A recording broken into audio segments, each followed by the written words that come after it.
My name is Claire Whitmore. I am 34 years old, a licensed financial advisor, the owner of a client portfolio I built from the ground up, and the sole legal owner of a brownstone in Somerville that I paid off years before the bank ever expected me to. It is mine in every sense that matters, earned, documented, protected, and fully paid for.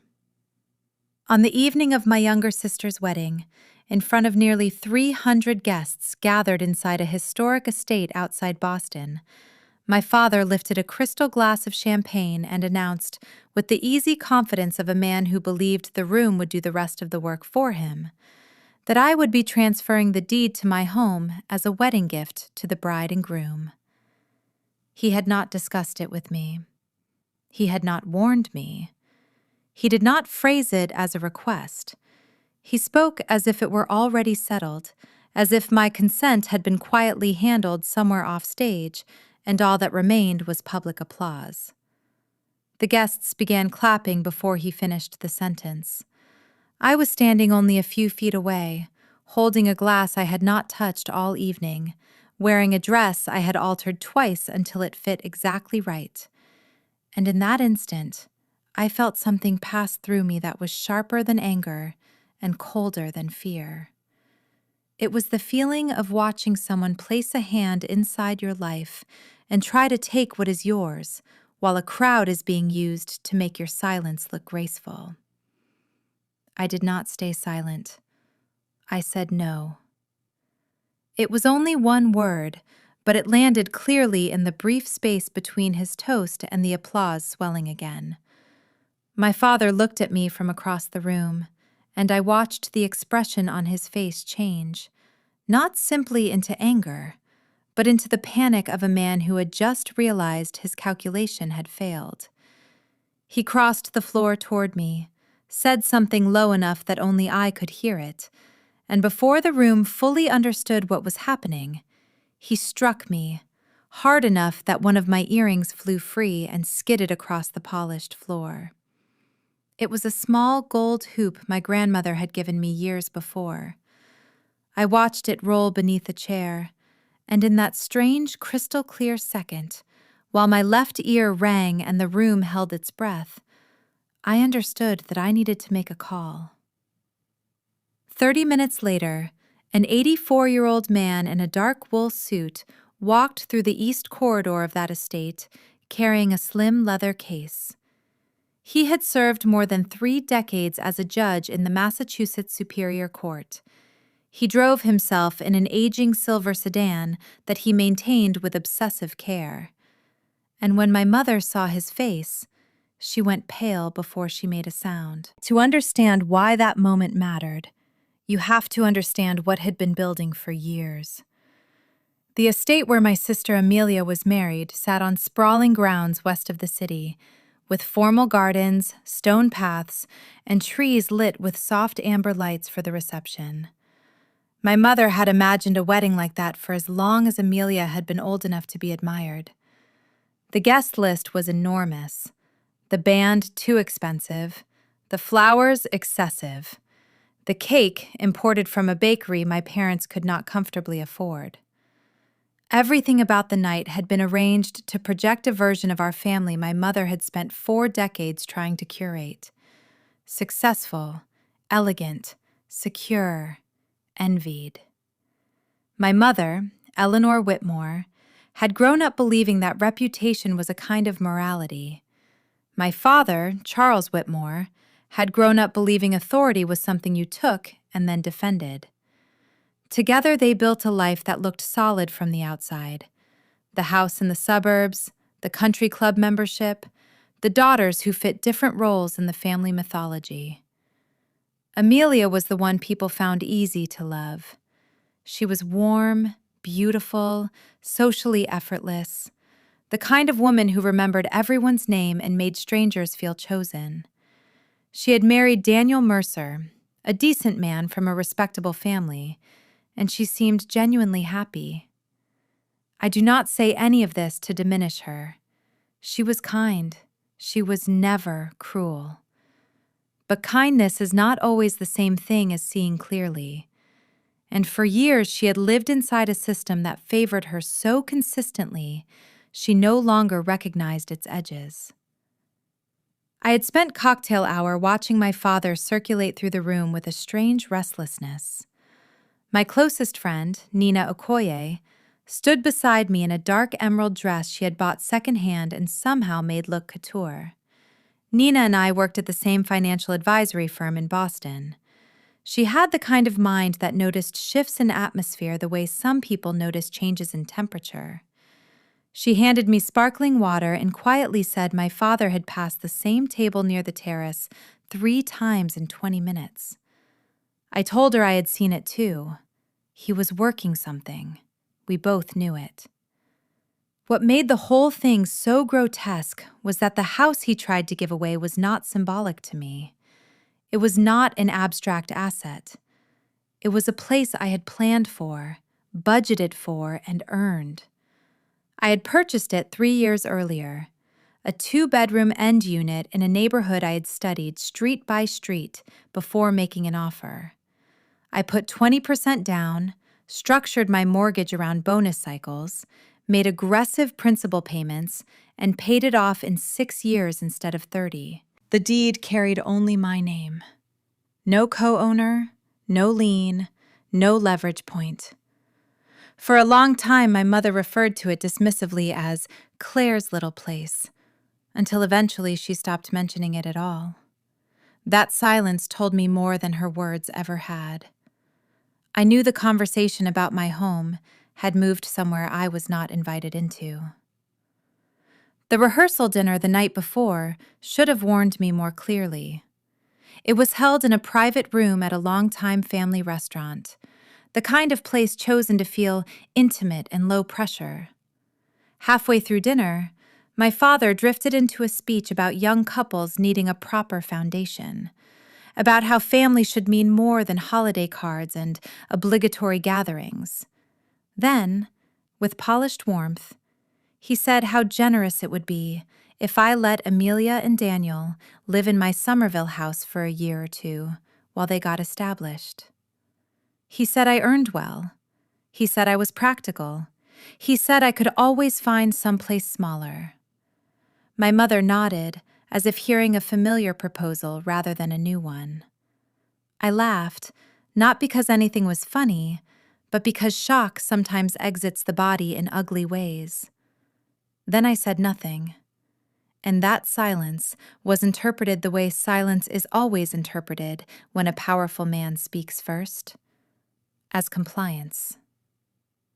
On the drive back to the hotel, Nina told me they had been planning this for far longer than the engagement.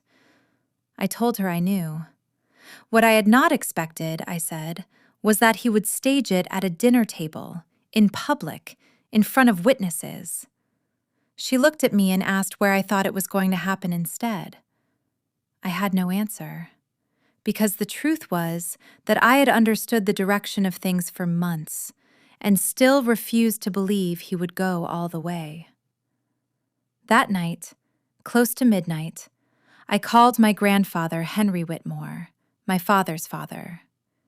He lived alone in Concord in an old farmhouse with a vegetable garden and a library that occupied nearly an entire floor. Our relationship was simple, direct, and unsentimental in the best possible way. Years earlier, when I passed my certification exam on the first attempt, he sent me a note with only 4 handwritten words. I knew you would. I had kept that card ever since. He answered on the second ring. I told him what had happened at the rehearsal dinner, fact by fact, the way he had always taught me serious things should be described. He listened without interrupting. When I finished, he said, "Let them show everyone exactly who they are." I asked what that meant. He told me to get some sleep and wear something I felt strong in the next day.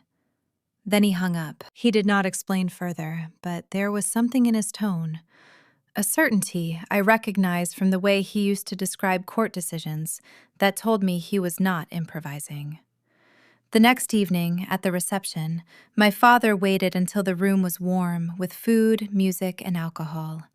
He took the microphone between sets and began beautifully. That was part of what made him so dangerous. His warmth was often real, just unevenly distributed. He spoke lovingly about Amelia as a child, about her laughter, her softness, the joy she brought into a room. Then, so smoothly that many guests did not register the shift until it was underway, he began speaking about what it means to start a life, about sacrifice, about family proving love through action. Then he said my name. He called me practical, smart, financially astute. He told the room I had decided to give my home to Amelia and Daniel as the family's wedding present, and people applauded. There is a special kind of violation in hearing your obedience announced before you have given it. It does not strike the mind first. It goes somewhere older than thought. Nina's hand touched my elbow. I thought of my grandmother's earrings, of the deed in my office drawer, of my grandfather's card. Then I said no. The applause faltered. My father set down the microphone and walked toward me with frightening calm. He told me quietly that I was humiliating the family, that I was ruining my sister's wedding, that I needed to remember my place. I told him, just as quietly, that the house was mine, paid for by me, and not available to anyone. He hit me. The gold hoop fell and rolled away. My ear rang. The room inhaled as one body. Daniel stood up. Nina was already moving toward me. I looked at my father and saw something beneath the fury I had known my whole life. He was afraid, not of consequences, not of embarrassment, but of what it meant that I had said no in front of witnesses. I stepped into the corridor with Nina and called my grandfather. My hand shook so badly I missed his contact the first time. When he answered, I only had to say a few words. He replied that he was already in the car. The 25 minutes that followed were not empty. The band resumed with soft instrumental music no one cared about. The guests whispered in lowered voices. The staff moved cautiously, as though the wrong sound might crack the room open again. My father stayed away from the corridor, which told me he was rebuilding his version of events somewhere else. My mother, I knew, would be helping him do it. That was her gift, reconstructing reality quickly enough that other people mistook her version for truth. While I waited, Daniel's father came to find me. He said he and his wife had not known anything about the plan, not the rehearsal dinner conversation, not the speech, not the pressure. He said they would never have endorsed it. I thanked him. It mattered more than I expected. Then the side entrance opened and my grandfather came in. He was smaller than my father, older by 2 decades, and carried himself with the kind of quiet authority that never needs decoration. He looked at my face first, at the reddening mark on my cheek, then at Nina standing protectively on my left. He asked where my father was. I told him most of the guests were still inside. He nodded once and said we should go in. The first person to see him enter the ballroom was my mother. I watched her stop mid-sentence.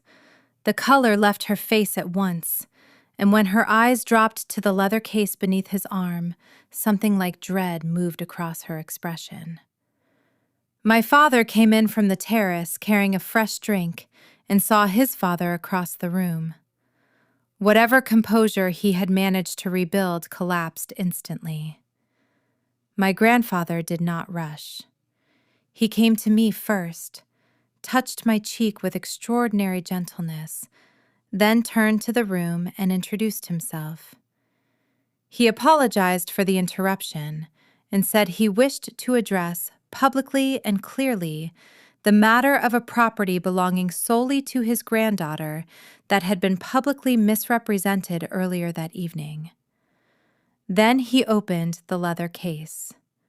The first document he produced was the deed to my house. He stated, in calm legal language, that the property was solely mine, fully paid, free of claims, and not subject to transfer by anyone except me. There was, he said, nothing to gift and nothing to discuss. My father knew that, which meant the toast had never been about legality. It had been about coercion. The second document was an irrevocable trust my grandfather had established nearly 2 years earlier under Massachusetts law. He named me the sole beneficiary of his estate, including his Concord property and substantial liquid holdings. He then informed the room that more than a year earlier, he had sent my father a certified letter explicitly warning that any attempt to pressure or manipulate me into surrendering property, privately or publicly, would trigger his full legal support of me in any matter that followed. My mother made a sound then, not because she had just learned about the trust, but because she had just learned my father had hidden that letter from her. Then came the third document. My grandfather explained that while state law guaranteed my father a statutory share of his estate, he had arranged matters so that I would serve as executor. Every dollar that would eventually and legally pass to my father would first pass through my hands under my authority according to the terms of a structure my grandfather had set in place well before that night. It was not revenge. It was proportionate, documented response. My father sat down in a chair near the terrace as if his body had made the decision before his mind could object. For the first time in my life, I saw him not commanding, not raging, not performing, but diminished. My mother stood rigid beside him, her expression not one of simple anger, but of strategic collapse. The story she had spent her entire marriage managing had just failed in public. Amelia had left the head table by then. When I finally looked to my left, she was standing only a few feet away from me in her wedding dress, silent, pale, and fully present. She did not defend our parents. She did not speak. She simply came and stood beside me. I bent down, found my grandmother's earring beneath a chair leg, and closed it inside my fist. Later, in the estate's small library, my grandfather explained the practical mechanics of everything he had done: the trust, the estate plan, the protections, the legal categories. He spoke to me the way he always had, with complete seriousness, as if I were someone fully capable of understanding hard truths and acting on them. Halfway through his explanation, I asked him the question I had apparently been carrying for much longer than I knew. I asked whether my father had understood that my grandfather truly loved me. He was quiet for a moment, then said yes. That, he told me, was exactly why it frightened him. Not long after, Amelia came into the library still wearing her gown. She told me she had not known the speech would happen that night, nor the exact form it would take. But when I asked whether she had known some version of the plan existed, she said yes. That honesty mattered. She admitted she had heard our parents discuss my house as an opportunity, and that she had failed to warn me because she convinced herself it was only talk. She said she should have told me anyway. I asked why she had come to stand beside me in the ballroom. She said that for the first time in her life, she understood what she had been watching all along. I did not forgive her in that room, but I asked her to come to dinner in Cambridge the next month, just the two of us.